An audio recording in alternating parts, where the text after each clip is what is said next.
خزانے اللہ سبحانہ وتعالی کے پاس ہیں، اور اللہ سبحانہ وتعالی اپنی ساری مخلوق کو رزق دے رہا ہے اور ہر طرح کا رزق دے رہا ہے، اور پھر بھی اس کے خزانوں میں کمی نہیں واقع ہوتی. ایک حدیث قدسی میں آتا ہے، اللہ تعالیٰ فرماتے ہیں کہ اے تمام جن و انس، اولین و آخرین، اگر تم سب کے سب ایک چٹیل میدان میں، کھلے میدان میں اکٹھے ہو جاؤ اور پھر سب اپنی حاجات مجھ سے مانگو، اپنی ضروریات مجھ سے طلب کرو، اور میں تم سب کو وہ عطا کروں جو تمہیں چاہیے، تو بھی میرے خزانوں میں اتنی کمی بھی واقع نہیں ہوتی جتنی سوئی کو سمندر میں ڈالنے سے واقع ہوتی ہے. جہاں تک رزق کا تعلق ہے تو اس سلسلے میں یہ یاد رہے کہ رزق کا تنگ کرنا اور کشادہ کرنا یہ صرف اللہ سبحانہ وتعالیٰ کے ہاتھ میں ہے. وہ جس کو چاہتا ہے زیادہ دیتا ہے، جس کو چاہتا ہے کم دیتا ہے. قرآن مجید میں اللہ تعالیٰ فرماتے ہیں واللہ یرزق من یشاء بغیر حساب، اللہ جس کو چاہتا ہے بے حساب رزق عطا کرتا ہے. اور پھر اگر وہ کسی کو زیادہ نہیں دیتا، اس پر رزق تنگ کر دیتا ہے، تو بھی اس میں اس کی اپنی حکمت اور مصلحت کار فرما ہوتی ہے.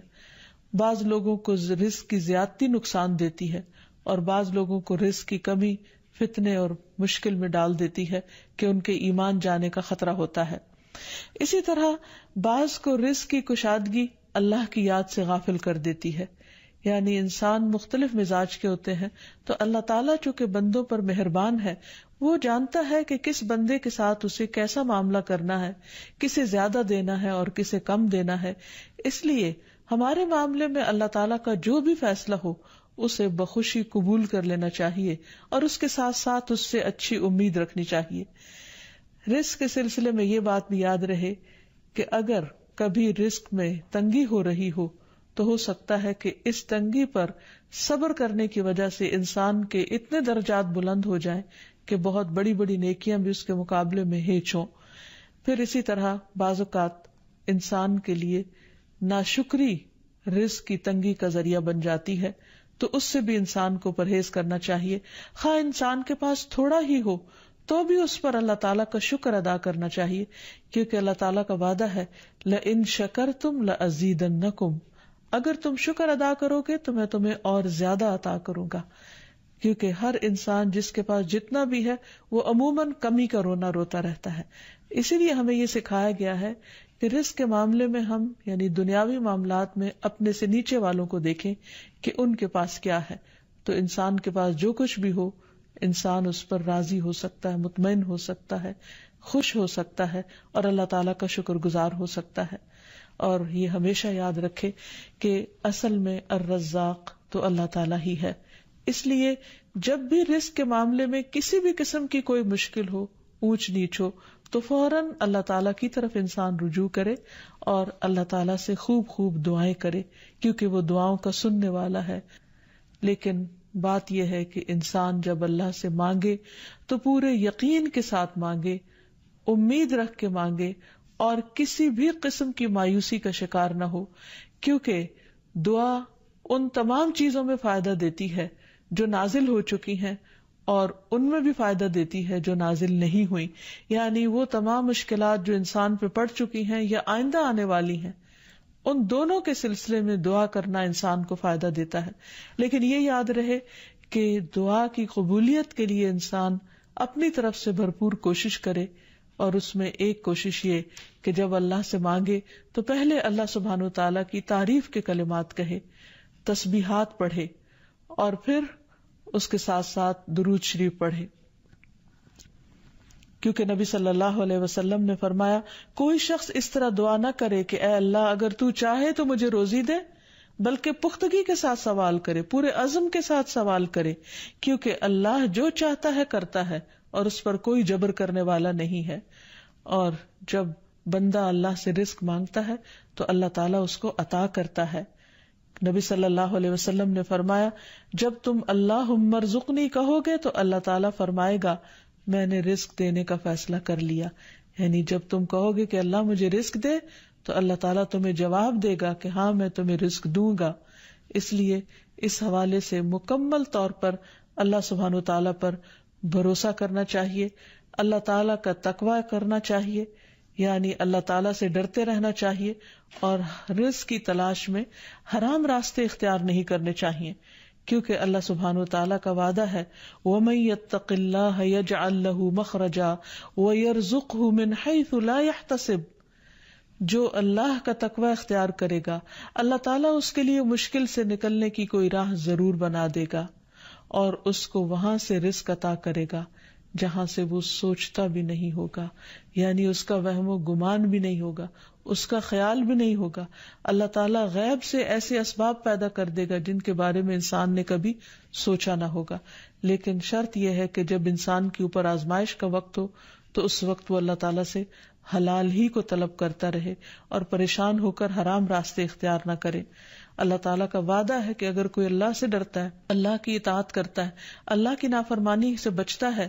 تو پھر ایسی صورت میں اللہ تعالیٰ اس پر آزمائش کے ختم ہونے کے بعد آسمان و زمین سے برکتوں کے دروازے کھول دے گا۔ پھر یہ کہ انسان کو اللہ کی تقسیم پر راضی رہنا چاہیے، اگر اپنے سے زیادہ کسی کو ملا ہے تو اس پر حسد نہیں کرنا چاہیے، اور اگر اپنے سے کم کسی کے پاس ہے تو اس کے اوپر اس کو حقیر نہیں سمجھنا چاہیے، بلکہ انسان کی قدر کرنی چاہیے، اور ہمیشہ یہ سوچنا چاہیے کہ اس کو مجھ سے زیادہ دینے والے کو بھی دینے والا رب ہے، مجھے بھی میرے رب نے ہی دیا ہے، اور جس کے پاس کم ہے اس کا بھی مالک وہی ہے۔ اور یہ بھی انسان یاد رکھے کہ انسان جب حرام سے بچتا ہے، غلط راستوں سے بچتا ہے، اللہ تعالیٰ کی فرما برداری کرتا رہتا ہے، اس کا شکر ادا کرتا رہتا ہے، تو اللہ تعالیٰ اس کو حلال طریقوں سے بھی رزق عطا کرتا ہے۔ حدیث میں آتا ہے کہ رزق کی تلاش میں میانہ روی اختیار کرو، یعنی بہت ڈیسپریٹ نہ ہو جاؤ، اللہ تعالیٰ ضرور دروازہ کھولے گا۔ کہیں ایسا نہ ہو کہ رزق کا مؤخر ہونا یعنی ڈیلے ہونا تمہیں اس بات پر اکسا دے کہ تم اللہ تعالیٰ کی نافرمانیاں کرنے لگو، یعنی نافرمانی کے ذریعے اس کا رزق تلاش کرو۔ یاد رکھو جو کچھ اللہ تعالیٰ کے پاس ہے وہ اس کی اطاعت سے ہی حاصل کیا جا سکتا ہے، اور اس سلسلے میں خصوصی طور پر استغفار بہت کارآمد ہے کہ انسان اپنے گناہوں کی معافی مانگتے ہوئے اللہ تعالیٰ سے رزق کے لیے دعا کرے، پھر اسی طرح رشتہ داروں کے ساتھ اچھا سلوک کرے، کیونکہ نبی صلی اللہ علیہ وسلم نے خاص طور پر یہ بات فرمائی ہے کہ جو شخص یہ چاہتا ہے کہ اس کی عمر دراز ہو اور اس کے رزق میں وسعت ہو تو اسے چاہیے کہ وہ صلہ رحمی کرے، یعنی اپنے رشتہ داروں کے ساتھ اچھا سلوک کرے۔ پھر انسان ہمیشہ یہ یاد رکھے کہ مال دینے سے بڑھتا ہے، صدقہ خیرات مال میں اضافے کا ذریعہ بنتا ہے۔ پھر اسی طرح خرید و فروخت میں سچ بولنا مال میں برکت پیدا کر دیتا ہے، اور جھوٹ مال کی برکت کو اٹھا دیتا ہے۔ اور پھر خاص طور پر انسان رزق کے لیے دعائیں کرتا رہے، کیونکہ سارے خزانے تو اللہ کے پاس ہیں، وہ جب جس کو جتنا چاہے عطا کر سکتا ہے۔ اس کے لیے نبی صلی اللہ علیہ وسلم کی سکھائی ہوئی مسنون دعائیں بہت ہی بہترین ہیں۔ نبی صلی اللہ علیہ وسلم ہر روز صبح فجر کی نماز کے بعد یہ دعا پڑھتے تھے، اللہم انی اسألک علما نافعا ورزقا طیبا وعملا متقبلا، اے اللہ میں تجھ سے علم نافع،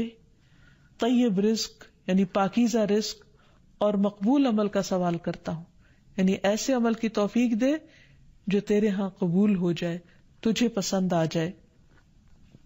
اور اس کے ساتھ ساتھ انسان کو حرام سے بچنے کی دعا کرنی چاہیے۔ اس سلسلے میں آپ صلی اللہ علیہ وسلم نے جو دعا سکھائی وہ ہے اللہم اکفنی بحلالک عن حرامک واغننی بفضلک عمن سواک، اے اللہ اپنے حلال کے ذریعے حرام سے میری کفایت فرما، یعنی مجھے اتنا حلال دے کہ مجھے حرام کی ضرورت ہی نہ رہے،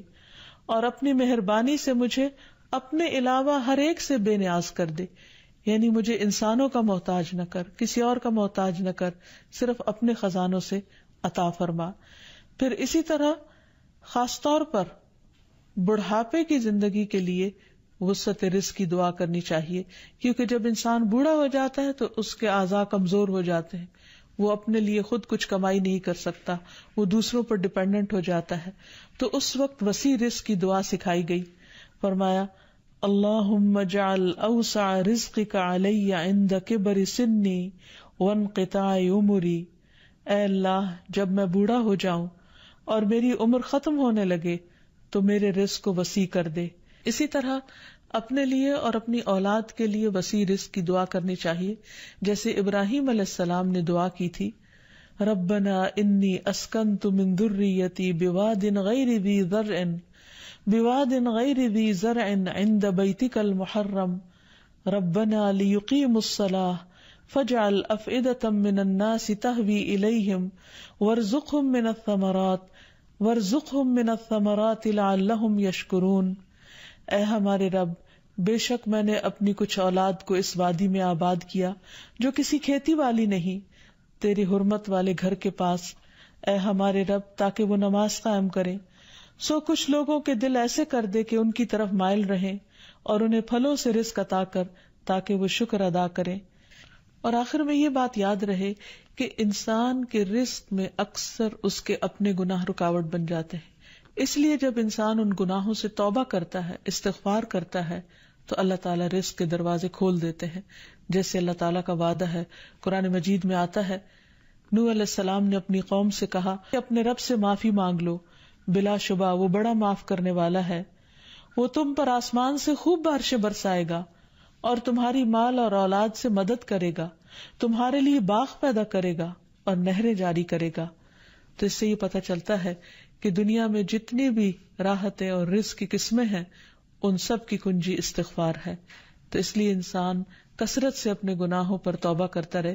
حقیقت یہ کہ اللہ کا کلام سچا ہے، اور ہمیں اس پر ایمان لا کر پورے یقین کے ساتھ، وثوق کے ساتھ دعا مانگنی چاہیے کہ ہم انشاءاللہ استغفار کریں گے تو آسمان سے اور زمین سے رزق اگلنے لگے گا، ابلنے لگے گا۔ اللہ تعالی ہمیں اپنی رحمتوں سے نوازے، اور استغفار کے لیے سمپل، اے اللہ مجھے بخش دے، اے اللہ مجھے معاف کر دے، اے اللہ میرے اگلے پچھلے سارے گناہوں کو معاف کر دے، اللہم اغفر لی، استغفر اللہ ربی من کل ذنب واتوب الیہ۔